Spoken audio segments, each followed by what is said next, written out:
大再開目です。いつも見てくれてありがとうございます。今回は僕の写真プロジェクトについてお話しします。僕は一つのプロジェクトにとても長い時間をかけます。毎回シリーズにどの写真を含めるべきかいろいろと悩み考えます。これは終わりのないプロセスです。これは供述の戦争というシリーズです。サバイバーゲームをチームにしています。ロシアではサバイバーゲームはとても真剣なもので、本物戦争のようです。でもこれはゲームで、実際の戦争とは違います。僕は戦争ではなく、このゲームの本質を表したかったのです。ゲームはその時代の背景の中で行われることもあり、独特の雰囲気があります。これは飲みの市というシリーズです。モスクワ郊外にロシアでも最大級の飲みの市があります。僕は休みごとにそこを訪れ、面白いもの、人々を撮影していました。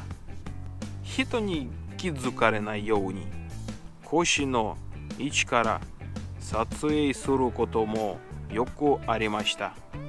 この時のテーマは、映る人がカメラを見ずに、ありのままの雰囲気を写真で伝えることでした。2年後には、このテーマに興味がなくなり、今は買い物をするときにだけこの飲みの市に行っています。これは雪のスクリーンというプロジェクトです。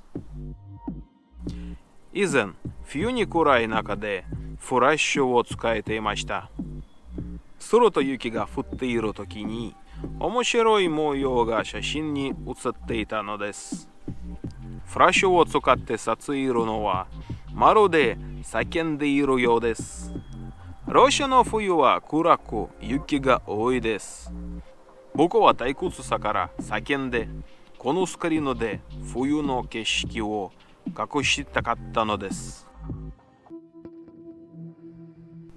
これはディミトロブグラド。ディミトロブグラドはロシアの自動車産業の中心地であるトリエッティの近くにある産業都市です。ここには仕事で行ったのですが、時間のある時に自分の時間を過ごしました。早く暗くなるので自転車を借りて暗闇の中を撮影して回りました。もし写真を撮っていなかったらビールを飲んでいただけでしょう。ここではそれ以外することがありません。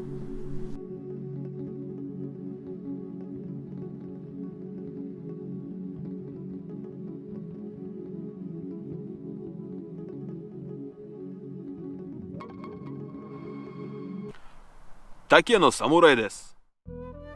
これは日本人の尺八奏者である吉田浩一さんについてです。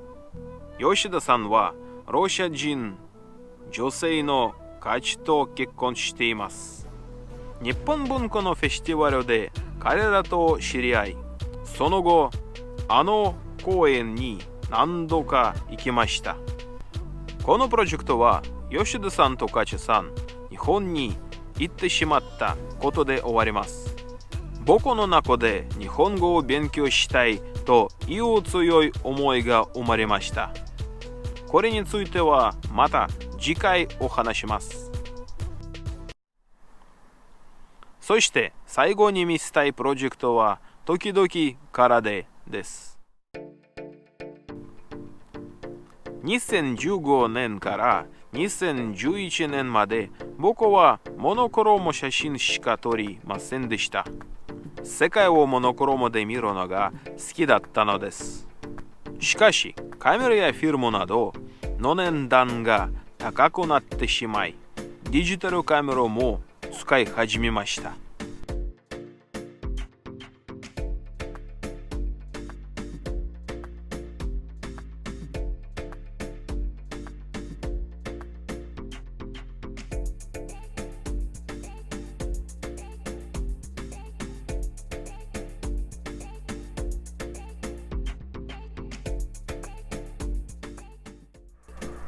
最後まで見てくれてありがとうございます。またね。